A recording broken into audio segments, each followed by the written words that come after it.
పెద్దోళ్ళ పాటలు చూడాలి మనం. యేసయ్యనేమో అన్న అంటాడు, తండ్రి అయ్యా అదే ఇదే అంటాను. త్రాహిమాం క్రీస్తునాదా ఏదనుకున్నా మరి, ముసలోళ్ళు మావులోళ్ళు కాదు. నీళ్ళల్లో మునిగి గంటసేపు బయటికి రాడురా. ఇంకోడనా అంట, మీ తాత గంటసేపు రాడు. మా తాత తెలుసా నీకు? మా తాత నీళ్ళల్లో మునిగితే 10 గంటలు రాడు అన్నాడు. 10 గంటలు రాడురా. మూడోవాడు అన్నాడు, ఊరుకండ్రా వాడి గంట మీ 10 గంటలు. మా నాన్న మా తాత నీళ్ళల్లో మునిగితే రోజంతా బయటికి రాడు అన్నాడు. కడుపులో పడి 4 వచ్చాడంట. నోరు మేయండ్రా వెధవాయిలు, మా తాత పోయిన పుష్కరాల్లో మునిగాడు, ఇంతవరకు బయటికి రాలేదన్నాడు. పుష్కరం అంటే 12 ఏళ్ళు. పోయిన పుష్కరాల్లో మునిగాడు, ఇంతవరకు తేలేదన్నాడు అంట. వాడు ఆడిపోయాడు. మన ముందు ఎవరైనా వాళ్ళ నాన్న మెచ్చుకుంటే మనకు ఆగదు. మా నాన్న కూడా ఏం తక్కువ కాదండి. మన నాన్న మీద మనకున్న ప్రేమను వ్యక్తం చేస్తాం, తాత మీద వ్యక్తం చేస్తాం, నాన్న. ఎందుకంటే చెప్పండి ఎవరు?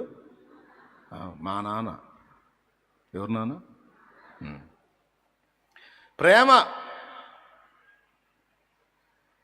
ప్రేమ. మీ నాన్నతో ఉండాలనుకుంటావు, మీ నాన్న నీకు తోడుగా ఉండాలనుకుంటావు. ఏ చిన్న బాధ అయినా పోయి నాన్నకు చెప్పుకుందాం అనుకుంటావు. ఆడపిల్లలు అయితే మరి ఇక ఏదన్నా భర్త తంతే టయానికి అనుకోకుండా వాళ్ళ నాన్నగా నదేటమ్మా అనుకుంటా తలుపు దడితే దన్నం తలుపు తెసి గట్టిగా నానుడు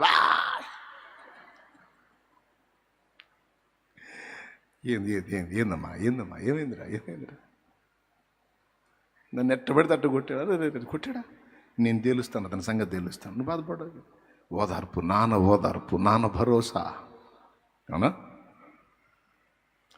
చపల చిత్తులు చెంచలులైన నాన్నలే మనకంత ప్రీతి పాత్రులైతే, వారికి మన ఎడల ఇంత ప్రీతి ఉంటే, ప్రేమ ఉంటే, చలించని మనస్సు కలిగే అచంచలుడైన ఆ నాన్నకి ఎంత ఉండాలో ఊహించండి.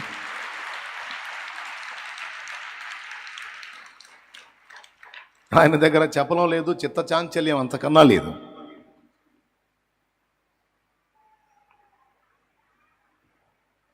మన ప్రార్థనలకు సఫలత, వినండి, మన ప్రార్థనలకు సఫలత, మన యందలి దేవుని సంతోషం, దేవునితో మనకున్న అనుబంధాన్ని బట్టి ఆధారపడి ఉంటుంది. మన ప్రయాణంలో జయ జీవితం ఆయనతో మనకున్న అనుబంధాన్ని మనం గుర్తించడంలోనే ఉంది. అందుకు ఇంతసేపు నానోయ్ అని కొట్టుకుంది. దేవునితో మనకున్న అనుబంధం అది ఎలాంటిదో మనం ఎరిగి ఉండాలి. ఇక చూడండి, బైబిల్లో యేసయ్యను చూడండి, మీరు ఎన్ని చోట్ల వాడాడో. మీ నాన్నకి ఇలా నచ్చదు, మీ నాన్న రహస్యమందు జీవితాన్ని చూస్తాడు. మనుషులకు కనబడవలనని కాక పరలోకమందున మీ నాన్నకు కనబడాలని చేయండి. ఏది చేసినా మీలో ఎవరికైనా నువ్వు తండ్రి ఉంటే, అతడు తన బిడ్డ చేపను అడిగితే పామునిస్తాడా, గుడ్డును అడిగితే తేలునిస్తాడా, రొట్టెను అడిగితే రాతినిస్తాడా? మీరు చెడ్డవారయుండి మీ పిల్లలకు మంచి ఈవులను ఇయ్యనెరిగి ఉండగా, మీ పరలోకమందున్న మీ నాన్న మరి అంతకంటే నిశ్చయముగా మీకు అనేక విషయాల్లో సహాయం చేయను కదా, మరి శ్రేష్టమైన ఈవులను ఇచ్చును కదా, పరిశుద్ధాత్మనిచ్చును కదా మీ నాన్న. ఎప్పుడైతే దేవుణ్ణి నాన్నగా గుర్తిస్తావో, దేవుణ్ణి నాన్నగా హత్తుకుంటావో, దేవునికి ఒక కొడుకుగా, ఆయన నీకు ఒక నాన్నగా, ఇద్దరు దగ్గరైపోతారో, అప్పుడు నీ ఆలోచనే మారిపోయింది. నంబర్ 1 ఏం జరుగుద్దో చెప్పనా? నాన్నగా దేవుణ్ణి నువ్వు గుర్తిస్తే నిరంతరం ఆయనతో కలుసుకోవటానికి నీవు ఎంతో సంతోషిస్తావు. ఎటు గదిలినా నానుంటే బాగుండు అనుకుంటావు,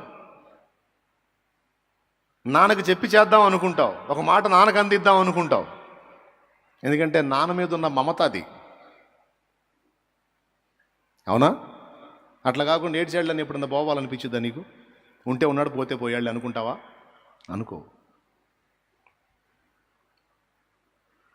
దేవునితో కూడా నీకు ఒక నాన్నకి కొడుకున్న అనుబంధం కానీ ఏర్పడితే, నీ ప్రతి అడుగులో ప్రతి కదలికలో నువ్వు ఆయన ఉనికిని కలిగి ఉండటానికి ఇష్టపడతావు. ఇక ఆయనకి తెలియకుండా ఏది చేయో, ఏ అడుగు వేయాలన్నా సరే మా నాన్నకు చెప్పాలనుకుంటావు. గుండె చెదిరిన వారిని ఆయన బాగు చేయువాడు, వారి గాయములను కట్టువాడు అని ఉంది. మీరు నమ్మండి నమ్మపోండి, నేను చెప్తున్నాను.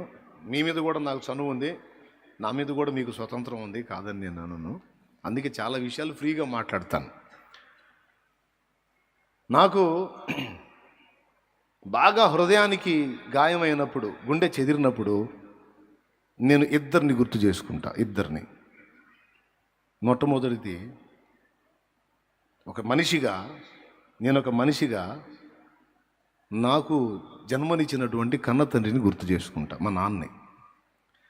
మా నాన్న ఇప్పుడు లేడు. డిసెంబర్ 9, 2015 డిసెంబర్ 9న ఆయన నిద్రించాడు, ప్రభు దగ్గరికి వెళ్ళిపోయాడు. నేను సేవలోకి వచ్చింది 2006. 2015లో ఆయన నిద్రించాడంటే ఎన్ని సంవత్సరాలు? అయ్యో, ఒక 4, ఒక 5, 9 ఏళ్ళు ఆయన నా సేవా పరిచర్యలో నాకు చేదోడు వాదోడుగా ఉన్నాడు. నా కోసం ప్రార్థన చేశాడు. ఫలానా దగ్గర వాకింగ్ చెప్పడానికి వెళ్తున్నాను నాన్న అంటే, ఆ జాగ్రత్తగా వెళ్ళాయా, నేను ప్రార్థన చేస్తానని దాదాపు 75 ఏళ్ల ప్రాయంలో నిలువు మోకాళ్ళు వేసి 2 చేతులు అలా చాపి ఆయన ప్రార్థన చేసేవాడు. నేను వెళ్తుంటే మా నాన్న ఆయన చెయ్యి ఇలా పెడితే కరెక్ట్గా నా తల మొత్తం వచ్చి పెద్ద చేయి పెట్టి ప్రార్థన చేసేవాడు. నాకు సంతోషంగా వెళ్ళరాయి అన్నాడు. అంటే మా నాన్న గొప్పతనం కోసం కాదు, మీరు ఆ నాన్నని తెలుసుకుంటారని చెబుతున్నా. గుండె చెదిరినప్పుడు, నాకేదన్నా కలత అనిపించినప్పుడు, నాకు ఎవరికన్నా చెప్పుకోవాలి, నాకు ఇది బాగా ఇబ్బందిగా ఉంది అనిపించినప్పుడు, ఈ 9 సంవత్సరాల్లో 2006 నుంచి 2015 వరకు ఆయన ఉన్నాడు. వీళ్ళు ఆయన దగ్గర కూర్చునేవాడిని. మొహం చూసే కనిపెట్టేవాడు ఆయన. ఆయనకి వాస్తవంగా లెక్క ప్రకారం 8వ సంతానం. 2 జారిపోగా ఉన్న 6గురిలో 6వ సంతానం. లెక్క ప్రకారం పుట్టిన వాళ్ళందరితో పోల్చుకుంటే 8వ వాడిని నేను. లెక్క కూడా చేయాల్సిన అవసరంలో నన్ను అరే తురే అరే బచ్చా అని ఏమని పిలవచ్చు ఆయన కొడుకును కాబట్టి. కానీ మారు మనసు పొంది బాప్తీసం పొంది సేవకు వచ్చిన తర్వాత ఇక అరే తురే పదాలు కూడా ఆపేశాడు ఆయన. అల్లా పాస్టర్ గారు అంటాడు, అయ్యా పాస్టర్ గారు అంటాడు. పోయి కూర్చుంటే చూసి అయ్యా ఏంది అంటాడు. ఇంకా ఆయనకి ఏమో చెప్పడం కాదు, ఆయన ఏందయ్యా అంటే చాలు ఇక ఏడుపు భయంకరంగా వచ్చింది. ఏడుస్తూ ఉంటే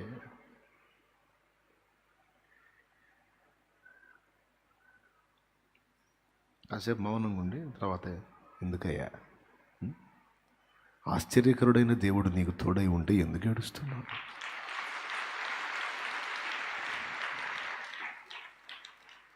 అని. ఆయన ఏం చేస్తాడంటే, ఏ స్థితిలో నుంచి దేవుడు మమ్మల్ని బయటికి తీసుకొచ్చాడో ఆ విషయాలు ఎత్తుతాడు ఆయన. ప్రభువు నీకెట్టి కార్యాలు చేశాడో మర్చిపోయావా? ఆయన అసలు ఏ స్థితిలో నుంచి నిన్ను బయటికి తీసుకొచ్చాడో, మనల్ని బయటికి తీసుకొచ్చి ఒడ్డునేసాడో నువ్వు మర్చిపోయావా? ఈరోజు దేవుడు మనకిచ్చిన కృప సామాన్యమైనదా? ఆ స్థితిలోని ఆ కొంచెం సేవలోనే ఎంత ధన్యత పొందావో తెలుసా? నువ్వే కృంగిపోతే, నువ్వే కలత చెందితే కృంగిన వారిని నువ్వేం ధైర్యపరుస్తావయ్యా? నీకు ఆయన తోడున్నాడు, భయపడవా. ఆ 4 మాటలే గాయాన్ని కట్టినట్టు ఉండేది. నాకు మందేస్తే కానీ గాయం మాడిపోయింది అనిపించేది. ఇక ఏడ్చినంతసేపు ఏడ్చి ఇక కళ్ళు తుడుచుకొని, ఏమన్నా తిన్నావా అన్నాడు. తిన్నాను. ఏమన్నా తెప్పించేదా నీకు? నాకు ఫలానా తెప్పించి అంటాడు. నా సంతోషం కోసమే. సరే నేను వెళ్తున్నాను, ప్రార్థన చేయి నాన్న, వెళ్తున్నాను. కూర్చో కాసేపు కూర్చో. ఇక నేను నెమ్మది పొందాను అన్నప్పుడు ఇంక పో అంటాడు. మరి ఇప్పుడు మా నాన్న లేడు. ఎవరు? ఇప్పుడు చెప్పండి. రాత్రి అదే నేను చెప్పింది. కన్న తండ్రి ఉంటే నాన్న దగ్గరికి పోయినప్పుడు ఒక భరోసా, ఒక మాట చాలు. ఆ మనిషి కనపడ్డా చాలు, ఒక గొప్ప ధైర్యం, గొప్ప ఆదరణ, గొప్ప నెమ్మది. ఇప్పుడు ఆ నాన్న అస్థిరుడు, కానీ ఎప్పటికీ నన్ను వేడని నా ఆత్మకు నానైన వాడు నాకు తోడై ఉన్నాడు. ఇప్పుడు నా గుండె చెదరినప్పుడు నేను ఇద్దరిని గుర్తు చేసుకుంటాను. నన్ను ఒకటి జన్మనిచ్చిన తండ్రి, రెండు నా ఆత్మకు తండ్రి అయినవాడు, మూడవది ఆత్మీయ తండ్రి. ఆత్మీయ తండ్రిని కలుసుకోవడానికి అవకాశాలు ఉండవు, ఎందుకంటే వాళ్ళు సేవలో బిజీగా ఉంటారు. కాబట్టి వాళ్ళు అందినా అందుకుపోయినా ఉంటే నాన్న, లేకపోతే ఆ నాన్న. నేర్చుకుంది ఏంటంటే పోయి ఆయన దగ్గర కూర్చుంటా. నాకు తెలియదు నాన్న నా పరిస్థితి ఇట్లా ఉంది అని. నాకు మాటలు రావు, కొన్నిసార్లు మాటలు రావు. హృదయ బాధను బట్టి గుండె చెదిరితే మాటలు రావు, ఏడుపే. మనుషుల ముందు ఏడవలేం, మనుషుల ముందు గంభీరంగా ఉంటాం. కానీ ఆయన ముందుకు పోయి ఆయన పాదాల దగ్గరికి పోయినప్పుడు ఇక మూలుగులు, ఏడుపులే. చిన్నపిల్ల ఆవేదనతో ఉన్నప్పుడు పెద్దగా ఏడ్చిద్ది, అంతకు మించి మనకి ఇంకేం భాష కావాలి? ఎందుకు ఏడుస్తుంది? ఏదో బాధ కలిగి ఏడుస్తుంది, వెంటనే దానికి సమాధానం ఇస్తుంది. సో మనం ఆయన ముందుకెళ్ళి కన్నీళ్లు పెట్టుకున్నప్పుడు ఆయనకి అర్థమైద్ది, మొత్తానికి ఏదో గుండె చెదిరింది వీడికి, మొత్తానికి ఏదో నలుగుతున్నాడు అని నిన్ను చదివేస్తాడు.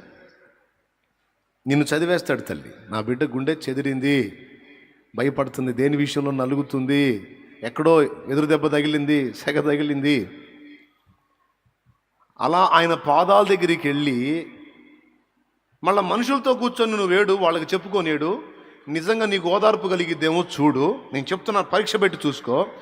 ఏ మనిషి దగ్గర నువ్వు ఏడవకుండా నేరుగా మీ నాన్న దగ్గరికి వెళ్ళి ఏకాంతంగా కూర్చొని నువ్వేం మాట్లాడొద్దు, నువ్వు కన్నీరు గార్చు, నీ బరువు అంతా దిగిపోయినట్టు అనిపించకపోతే అప్పుడు అడుగు.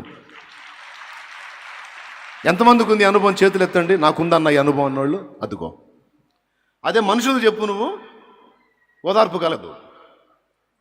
కలగదు.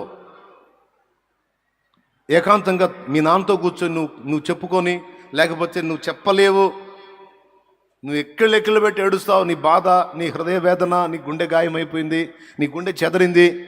అది దేన్ని బట్టో, అవమానాన్ని బట్టో, సమస్యని బట్టో, రోగాన్ని బట్టో, ఇబ్బందిని బట్టో, లేకపోతే నా అనుకున్న వాళ్ళు త్రోసేసిన దాన్ని బట్టో, ఏదో ప్రతి మనిషికి ఒక హృదయం ఉంటుంది, దానికి కొన్ని ఇబ్బందులు ఉంటాయి. ఆయన ముందుకు పోయినప్పుడు, ఆయన దగ్గర కూర్చున్నప్పుడు నువ్వు కన్నీళ్ళు పెట్టుకొని, నువ్వు వెక్కిళ్ళు పెట్టి, నువ్వు మనసారా ఏడ్చుకొని చివరిలో రెండు మాటలు, నా పరిస్థితి ఇలా ఉంది నాన్న, తండ్రి, అయ్యా నా సంగతి ఏంది అనేదో చెప్పుకొని నువ్వు అక్కడి నుంచి లెగిస్తే ఒక పెద్ద బరువు ఎవరో నీ మీద నుంచి తీసి అవతల పెట్టేసినట్టు గొప్ప విడుదల. ఎన్నిసార్లు అనుభవించానో నేను.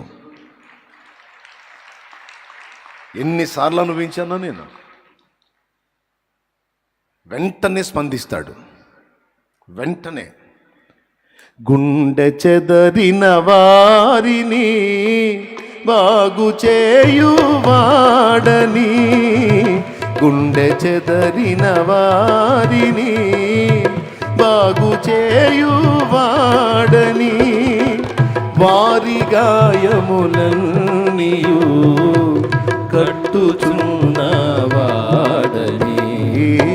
వారి గాయములన్నీయు కట్టుచున్నవాడని, దేవునికి స్తోత్రము గానము చేయుటయే మంచిది, మనమందరము స్తుతి గానము చేయుటయే మంచిది. దేవునికి మహిమ.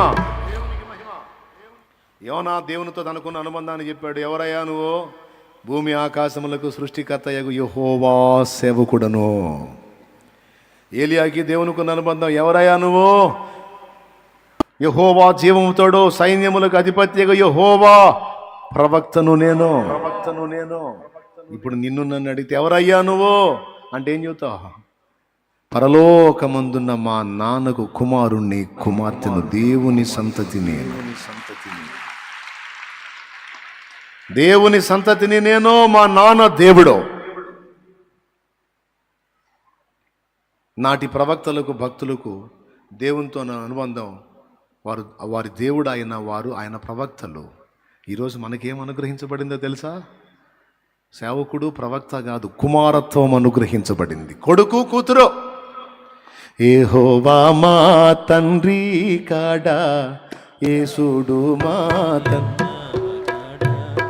యెహోవా మా తండ్రి కాడా, యేసుడు మాయన్న కాడా, మహిమ గల శుద్ధాత్మ ఇట్టి వరుస తెలిపెంగదమా తోడా, యెహోవా మా తండ్రి కాడా, యేసుడు మాయన్న కాడా. ఈరోజు ఇంతమంది ఇక్కడ కూర్చున్నారు. చాలామంది ఇంకా బతికున్నారంటే కారణం ఏం చెప్పనా? ఆయనను నాన్నగా గుర్తించి తరచుగా ఆయన్ని కలుసుకున్నందున ఇంకా బతికున్నారు. లేకపోతే ఎప్పుడు అవుట్, ఎప్పుడో చచ్చిపోయేవాళ్ళు కన్ఫామ్. ఇంతవరకు బతికి బట్టగట్టి తిరుగుతున్నారంటే ఆయనను నాన్నగా గుర్తించి తరచుగా ఆయనకు సమీపంగా వెళ్ళి ఆయన దగ్గర స్వాంతన పొందటం నేర్చుకున్నందున బతికున్నారు. ఆయన దగ్గరకు వెళ్ళి ఆయన మాటలు విని ఆ నిరీక్షణను కలిగి ఆయన యందలి విశ్వాసమును బట్టి అడుగులు వేస్తున్నందున బతికి ఉన్నారు. ఇంకా లేకపోతే ఎప్పుడో వికెట్ లేచిపోయేది దెబ్బకి. నా మట్టుకు నా బతుకైతే అంతే. సో ఈ మొదటి మాట మీ మనసులకు బాగా చేరువవ్వాలని నేను మాట్లాడా. ఆయన నీ నాన్న, నువ్వు ఆయన కొడుకువి, కూతురువి. ఇది దేవునికి నీకున్న అనుబంధం. ఇది నీవు స్పష్టంగా ఎరుగుండాలి. దాన్ని నువ్వు మెయింటైన్ చేయాలి. నేను చెప్పానని ఏదో బెరుగ్గా పోవద్దు. నువ్వు ఫ్రీగా వెళ్ళావు, డౌట్ఫుల్గా వెళ్ళొద్దు. అది అవిశ్వాసం. మీ నాన్న నేనుగా చెప్పింది యేసయ్య చెప్పాడు. మీ నాన్నకి ఏది నచ్చిద్దో చెప్పాడు, మీ నాన్నకి ఏది నచ్చదో చెప్పాడు. అదిగో పరలోకంలో ఉన్నాడు మీ నాన్న అని చెప్పాడు. మీ నాన్న నీకు రొట్టెను అడిగితే రాతినను, చేపను అడిగితే పావునిచ్చేవాడు కాదు. భూమి మీద చెడ్డ తండ్రులే తన పిల్లలకు మంచి ఈవుల్ని ఇవ్వాలనుకుంటే మీ నాన్న ఈ తండ్రులందరికంటే కూడా ఘనుడు. నీకు శ్రేష్టమైనవి, నువ్వు అడిగిన వాటికంటే, నువ్వు ఊహించిన వాటికంటే ఉన్నతమైనవి నీకు దాచి ఉంచిన నాన్న మీ నాన్న. హల్లెలూయా. యేసయ్యే పరిచయం చేశాడు. ఆ మాటలు పట్టుకున్నా, ఓ దేవుణ్ణి ఇలా గుర్తించాలి, ఇలా సమీపించాలి, దేవునితో ఇలా రిలేషన్ ఏర్పాటు చేసుకోవాలి. అలాంటి అనుబంధం ఏర్పరచుకున్న తర్వాత వినండి, నీ ఆలోచన విధానమే మారిపోయిద్ది. ఇక నువ్వు అలా ఉండు, ఇలా ఉండు, ఈ భారం కలిగి ఉండు, ఆ భారం కలిగి ఉండు అని నేను చెప్పాల్సిన అవసరమే ఉండదు నీకు. ఆయన మా నాన్న, నేను ఆయన కొడుకుని, కూతుర్ని. నీతి మాలిన పనులు నేను ఎట్ట చేస్తానని కంట్రోల్ అయిపోతావు. ఇది మా నాన్నకి నచ్చదు, మా నాన్న బాధపడతాడు, మా నాన్న మొత్తుకుంటున్నాడు కదా ఇట్లా చేయొద్దని. వద్దా. ఆయనకి నీకు సరిగ్గా అనుబంధం ఏర్పడితే చెడుతనం మానుకోవాలి, ఇది చేయకూడదు, అది చేయకూడదని ఈ సుత్తంతా నేను చెప్పాల్సిన అవసరంలా. నీ మైండ్ మారిపోయిద్ది ఆటోమేటిక్గా. ఆయన మీద నీకున్న ప్రేమను బట్టి, మీ మధ్యలో ఉన్న అనుబంధాన్ని బట్టి పాపం మీద నీ అంతటా నీకే అసహ్యం వచ్చింది. ఎందుకంటే నేను పొరపాటు పడిన ప్రతిసారి మా నాన్న నొచ్చుకుంటున్నాడు, అది నాకు అర్థమవుతుంది. నేను ఈ తప్పు చేయనేలా, మా నాన్న నొచ్చుకోనేలా, ఆయన ముందుకు పోవటానికి నాకు మొహం జల్లకుండా నేను ఇబ్బంది పడనేలా. ఈ దరిద్ర పని చేయటం అంత అవసరమా? ఈ దరిద్రపు క్రియలు, దరిద్రపు మాటలు, దరిద్ర ప్రవర్తన కలిగి ఉంటాం అంత అవసరమా? నాకు మా నాన్న చాలు అనే మైండ్ వచ్చింది నీకు. ఇక్కడే మీ నాన్నతో నువ్వు అనుబంధాన్ని ఏర్పరచుకుంటే రేపు యుగయుగాలు ఆయన దగ్గర ప్రశాంతంగా ఉండగలవు. రేపు పోయి ఎక్కడ ఉంటావు మరి? నీ టోటల్ ఫ్యామిలీ మొత్తంతో కలుపుకొని నువ్వు నాన్నతోనే ఉండాలి అక్కడ.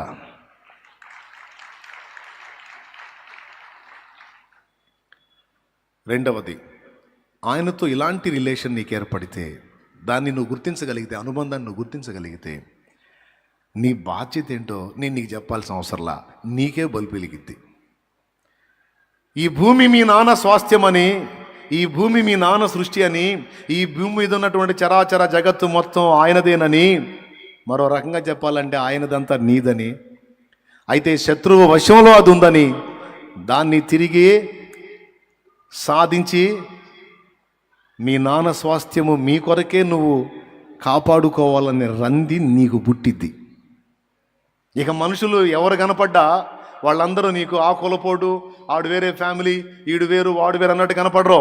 వీళ్ళందరూ మా నాన్న సృష్టించిన సృష్టి, నాతో పాటు నా వల్ల నిర్మించబడిన వ్యక్తులు, వీరు నా కుటుంబ సభ్యులు అన్న భావన వచ్చేస్తుంది నీకు.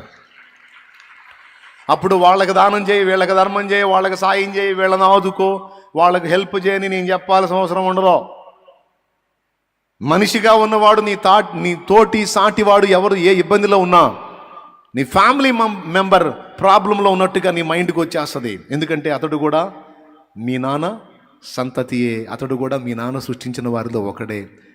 అతని విషయంలో కూడా మీ నాన్న శ్రద్ధ కలిగి ఉన్నాడు కనుక అతనికి హెల్ప్ చేస్తే ముందు నాన్న సంతోషిస్తాడు, నా బాధ్యత కూడా నెరవేరిద్ది. అతను నా సహోదరుడే. అందుకే ముందు మొత్తుకునేది నేను, ఎవరికి ఏదైనా ఇబ్బంది అంటే నా హృదయం కొట్టుకుంటుంది, దాటిపోలేం. ఎందుకు? నా తండ్రి సంతానం వీళ్ళు కూడా.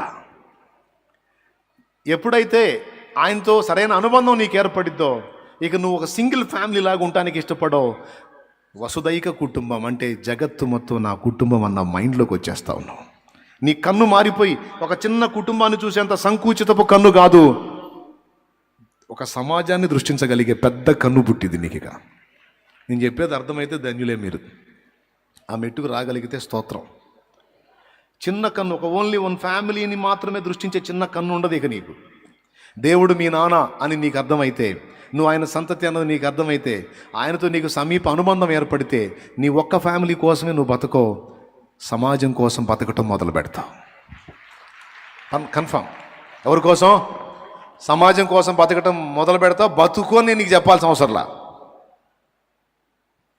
సాతాను మీద యుద్ధం ప్రకటిస్తావు, వాణ్ణి సవాల్ చేస్తావు, వాణ్ణి ఢీ కొడతావు.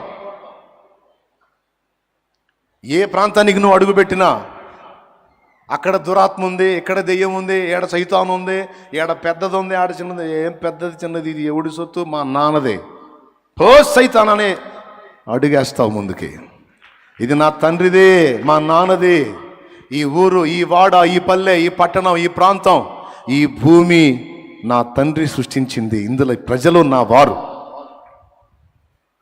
ఎప్పుడైతే నీకున్న హక్కుని, నీకున్న అధికారాన్ని చేతబట్టి నువ్వు అడిగేస్తావో, దయ్యాలు అక్కడి నుంచి పరారు. సింపుల్ ఎగ్జాంపుల్ చెప్తా. మీ నాన్న 5 ఎకరాల పొలం సంపాదించాడు. నువ్వు ఎన్ని ఎకరాలు? 5 ఎకరాలు సంపాదించాడు.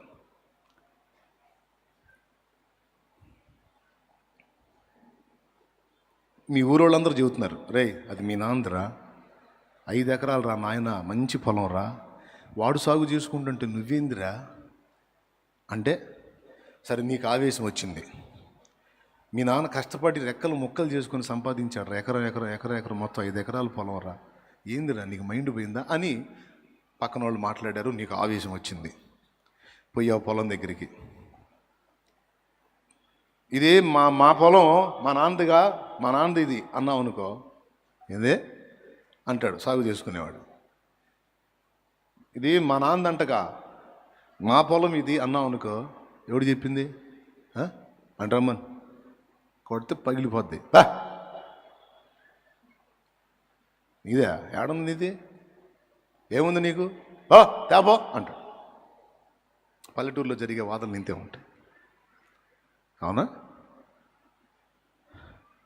అంటే ఇది అంటే వాళ్ళు చెప్పారులే, మా నాన్న 5 ఎకరాలు అంట మొత్తం, మా నాన్నదని చెప్తే, ఎవడాడు చెప్పినోడు ఎవడు, నీకున్న ఆధారం తే రా ఓ అంట. వాడు అంటాడు, కాదులే మాదేమో అని నేను అనుకుంటున్నానులే, సరేలే ఎందుకు అంత కేకలేస్తావు, వెళ్తున్నానులే, అవునా? బై లక్ పాత చెక్క పెట్టెలో 5 ఎకరాల పొలం కాగితాలు బయటపడ్డాయి అనుకో, పూర్తిగా ఫలానోడి దగ్గర ఫలానోడి దగ్గర ఫలానోడి దగ్గర మీ నాన్న కొన్న కాగితాలు పాత చెక్క పెట్టెలో బయటపడ్డాయి అనుకో, అవి తీసుకెళ్ళి బయట చదివించావు. ఆ 5 ఎకరాల పొలం కాగితాలు రై మొత్తం నాయన చూసుకోపో పో, ఇప్పుడు వాడు కోర్టుకి వేసినా సరే నీవే గెలుస్తావు పో అని చెప్పారు అనుకో, అప్పుడు ఏ టైపులో పోతావు? అంటే ఇది మాదేమోనని వచ్చాలే అని అంతకుముందు అన్నావు. నువ్వు అనుమానంగా మాట్లాడినప్పుడు వాడెట్ట స్పందించాడు? నువ్వు అనుమానంగా మాట్లాడినప్పుడు వాడెట్ట స్పందించాడు? ఎవడుది ఎవడు రమ్మని నీకు చెప్పినోడు ఎవడో రమ్మని ఏమంతా ఓ అని వాడు గదమాయిస్తాడు, హడావుడి చేస్తాడు. ఇప్పుడు వీడి దగ్గర కాగితాలు వచ్చినాయి, ఈ సంగతి వాడికి తెలిసింది. ఇప్పుడు ఎవరికి సంఖ్యలు పడతాయండి? ఎవడికి వాయిస్ బ్రేక్ అయింది? వీడికా వానికా? ఇన్నేళ్ళు వీడి పొలం ఎవడు సాగు చేసుకుంటున్నాడో, ఎవడు ఆక్యుపై చేశాడో వానికి ఇక వాయిస్ బ్రేక్ అయిపోయింది. ఆ అధికారాన్ని చేతబట్టుకొని, ఆ అధికార పత్రాలను చేతబట్టుకొని వచ్చే ఎవడు వాడు చెప్పినోడు ఎవడు అని వచ్చి అడిగావుగా, ఇదిగో కాగితాలు దా, అదిగో అది హద్దు, అదిగో ఉత్తరపు హద్దు, పడమటి హద్దు, దక్షిణం హద్దు, తూర్పు హద్దు, ఇదిగో నలుదిక్కుల హద్దులు, హద్దుల పేర్లు, ఇదిగో మా నాన్న ఎంత కొన్నాడో కాగితాలు.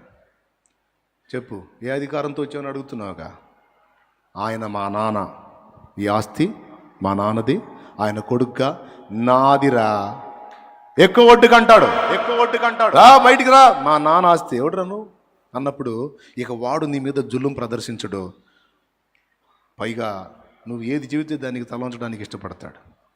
నలుగురు పెద్దల్ని కూడేసి, దాదాపు 15 ఏళ్ళు వీడు సాగు చేసుకుంటున్నాడు. ఎవరిది పొలం? మాది. కౌలు కట్టాలా, మొత్తం 15 ఏళ్ళకి కట్టాలా, నేను ఊరుకోను అంతే. సత్తాడు వాడు అల్లాడి. దొంగతనంగా నా పొలం వేసుకొని 15 ఏళ్ళు పండించుకొని నేను పిల్లల్ని పెట్టు పస్తులతో ఉన్నా ఊరుకొని, నేను నాకు 15 ఏళ్ళ కౌలు కట్టాల్సిందంటే వాడికి చెవులు దాడించుకుంటూ వస్తాడు.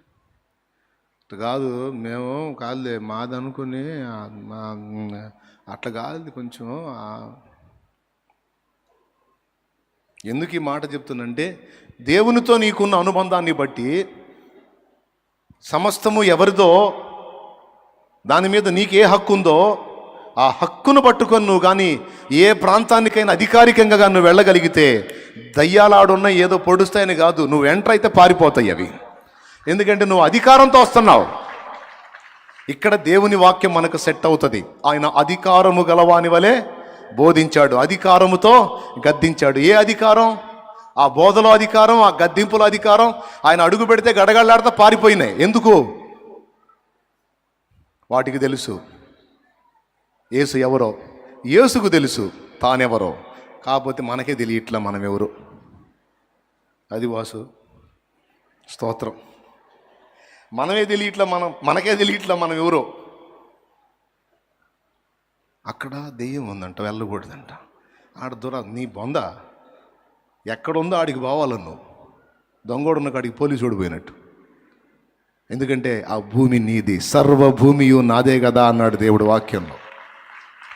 మన నాన్నదైనప్పుడు మనది. ఇక దయ్యం అధికారం ఎక్కడుంది? చల్ వస్తున్నానే దయ్యమా, ఫలానా గ్రామానికి వస్తున్నా, ఫలానా ఊరికి వస్తున్నా, ఫలానా వాడకు వస్తున్నా, మాది మా నాన్నది. అక్కడ ఉన్నాడు తోలు ఊడిది, చల్ నడు. అక్కడ చేతబళ్ళు చేస్తారంట, మంత్రాలు నీ బొంద చేస్తారు, చేతబళ్ళు మంత్రాలు మొత్తం. నువ్వు అధికారంతో కానీ అడుగు పెడితే, యేసుప్రభు మీద ఏం చేతబళ్ళు చేశారు, ఏ మంత్ర ప్రయోగాలు చేశారు, పౌల మీద ఏం బారినాయి? మాంత్రికుల పుస్తకాలు అప్పట్లోనే 50,000 వెండి రూపాయలు అయ్యే పుస్తకాలు తీసుకొచ్చి మొత్తం కుప్పేసి తగలబెట్టారంట. కాల్చివేసిరి అని రాస్తుంది. నువ్వు దేవుని కుమారుడు కుమార్తెవు, దేవుడు మీ నాన్న అనే స్పర్శ నీకు అర్థమైతే నీ ఆలోచనలో మార్పులు వస్తాయి, క్యారెక్టర్లో మార్పు వచ్చింది, అధికారాన్ని ప్రదర్శించడంలో కూడా మార్పు వచ్చింది. సాటి మనిషిని రెస్పెక్ట్ చేయటం, ప్రేమించడం, గౌరవించటం, వాళ్ళలో కూడా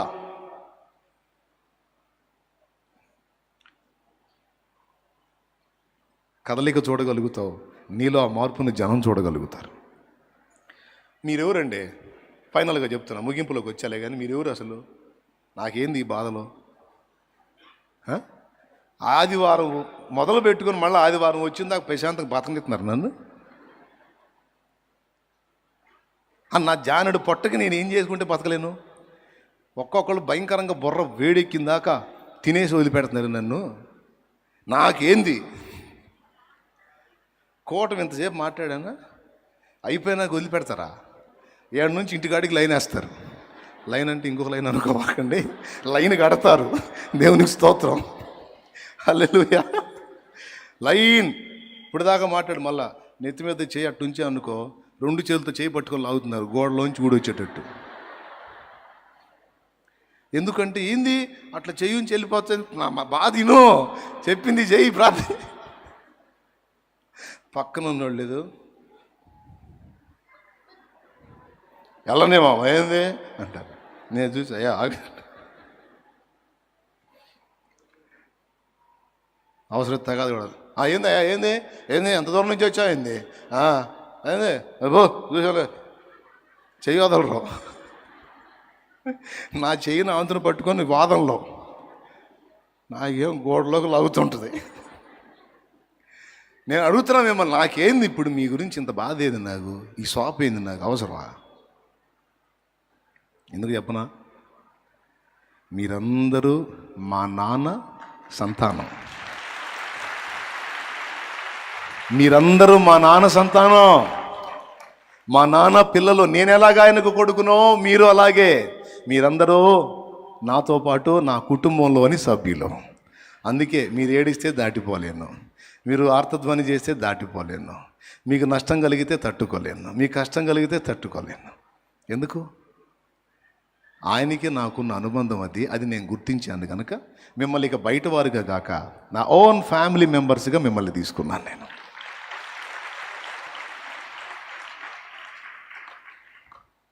మీకోసం ఏమైపోవటానికైనా సిద్ధం అన్నట్టుగా నా బతుకు నేను అప్పచెప్పుకున్నాను. ఈ ఈ ఈ రంది ఇలాంటి భావజాలం నాకు ఎలా వచ్చింది? మీకుందా? నాకు ఎలా వచ్చింది? ఎందుకంటే ఎలా వచ్చిందంటే ఇందుకే ఈ అనుబంధం గుర్తించాను కనుక నాకు ఈ రంది వచ్చింది. నీకు కూడా అది గ్రహింపు ఉంటే నీ ఇరుగు పొరుగులు లెక్క చూడవు, వారు కూడా నా తండ్రి సృష్టే. ఆఖరికి నిన్ను ద్వేషించిన వారిని సైతం ప్రేమించగలిగే మనసు అప్పుడు వచ్చింది నీకు. బయట వాడిని ద్వేషిస్తావు కానీ నీ సొంత ఫ్యామిలీ మెంబర్స్ నిన్ను ఇబ్బంది పెట్టినా ద్వేషిస్తావా? వాళ్ళకి కాస్త కష్టం కలగగానే పోయి మీద వేసుకుంటా. అట్లాగా ఉంటుంది.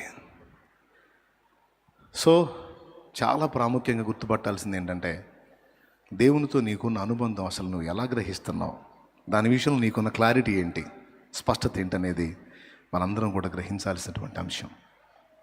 అది మనకు క్లారిటీ ఉంటే ఇక మన వ్యవహారంలో పెను మార్పులు వస్తాయి. తర్వాత ఇక నాన్న అన్నప్పుడు నాన్న సామర్థ్యం తెలుసుగా, మనకి తెలీదా? నాన్నతో మనకున్న అనుబంధం, మనతో నాన్నకున్న అనుబంధం తెలుసు. నాన్న జ్ఞానం ఏ పాటిదో తెలుసు, నాన్న శక్తి ఎంతటిదో తెలుసు, ఆయన సాధ్యతలు సామర్థ్యతలు మనకి తెలుసు. నిన్ను పిలిచిన దేవుడు నమ్మదగినవాడు, శోధనలో నిన్ను విడిచిపెట్టిపోడు, కంటి పాపల తోడుండి నిన్ను ఆదుకుంటాడు, కన్న తండ్రిలా తోడుండి నిన్ను ఆచుకుంటాడు. నమ్మునేస్తమా ఇది సత్యం, వీడబోకుమా విశ్వాసం. నీ ఆశ నిరాశ కానే కాదు, వేదన ఎందుకు, నీ కన్నీరు కలకాలముండదు, కలతే చెందకు.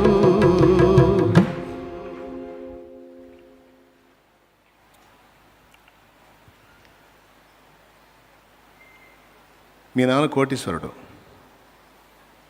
బడికి పోయేటప్పుడు నీకు ఎంత ఇచ్చాడు? అప్పట్లో మీ నాన్న లక్షాధికారి, అప్పట్లోనే మీ ఇంట్లో లక్షలు ఉండేవి. నువ్వు స్కూల్కి వెళ్తే నీకు ఎంత ఇచ్చాడు?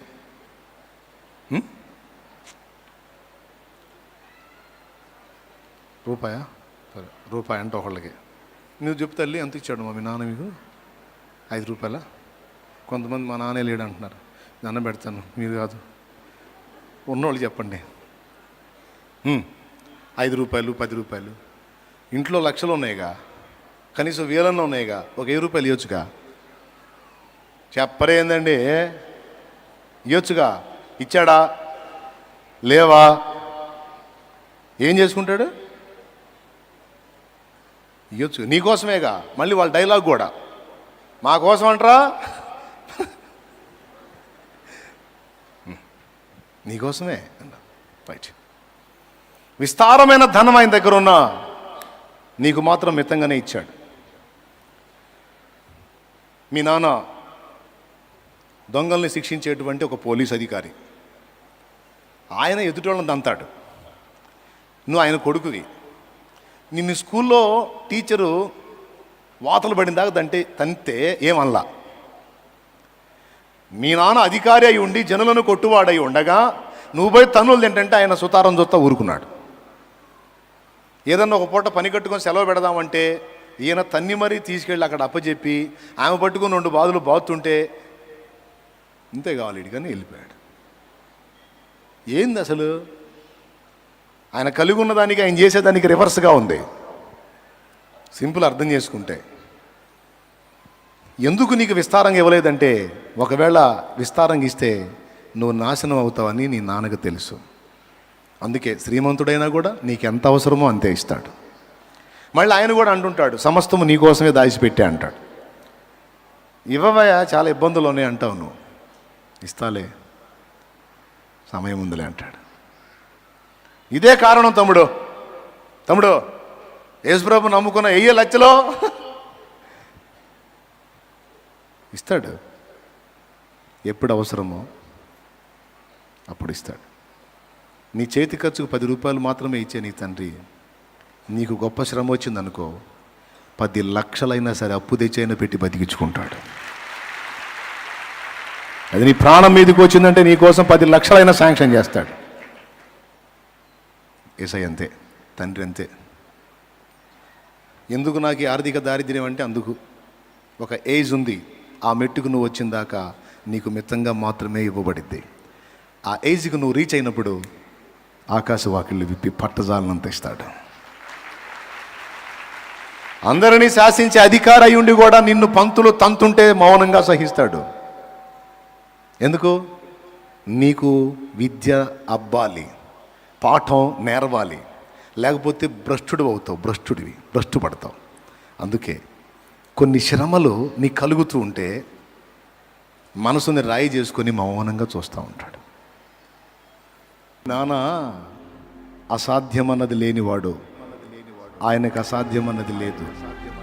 ఆయన కొన్ని విషయాల్లో నీ సంగతుల్లో నిన్ను నలగనిస్తున్నాడు, మౌనంగా ఉన్నాడు. మీ నానే ఎందుకయ్యా మౌనం అంటే అది నీకు అవసరం అంటాడు. ఎందుకయ్యా ఈ పేదరికం, అది నీకు అవసరం. ఎందుకయ్యా ఈ శ్రమ, అది నీకు అవసరం. అదే నీకు పాఠం. భవిష్యత్తులో నీవు నా బిడ్డగా అనేకులకు ఆశీర్వాద కారణంగా ఉండాలంటే ఆ కొలిమంతా నీకు అవసరం. అది సహించిన నాడు ఒక విలువైన పాత్రగా నువ్వు మార్చబడతావు. అదే మాట పేతురు పత్రికలో రాసింది. అవసరాన్ని బట్టి అగ్ని వంటి శ్రమలు, అవి అవసరం అన్న మాట మర్చిపోవద్దు. ఒకవేళ నిన్ను బాగా కలత చెందిస్తే సంతోషంగా నువ్వు ఆయన దగ్గరికి వెళ్ళి ఆయనతో చనువుగా మాట్లాడి నీ కన్నీళ్లు ఆయన ముందుంచి ఆయన దగ్గర సమాధానం పొందవచ్చు. లేదా ఓర్చుకునే శక్తినైనా అడగవచ్చు, లేదా నేను తట్టుకోలేను నాకు విడుదల ఇవ్వమని కూడా అడగవచ్చు. నిర్ణయం నీదే. నువ్వు గురి కలిగి అడిగితే తప్పకుండా ఓకే వదిలేసే అంటాడు, పోయిద్ది. ఎంతమందికి అర్థమైంది బిడ్డలారా? మీలో కొంతమంది నలుగుతున్నారని నాకు తెలుసు, అందుకు చెప్తున్నాను ఈ విషయాలు. దేవుడు నానైనప్పుడు, నేను ఆయన కొడుకుని కూతురునైనప్పుడు ఎక్కడ లేని బాధలన్నీ నన్నే ఎందుకు చుట్టుముడుతున్నాయి? నాకెందుకు ఈ బాధలు, నాకెందుకు ఈ ఆర్థికలేమి, నాకెందుకు ఈ రోగాలు, నాకెందుకు ఈ సమస్యలు? నిజంగా అంత ప్రేమగల తండ్రి అయితే ఇంత క్షోభలో నేనుంటే ఆదుకోడా, ఆదరించడా? అంటే దానికి సమాధానం అందరం కలిసి పాడదామా?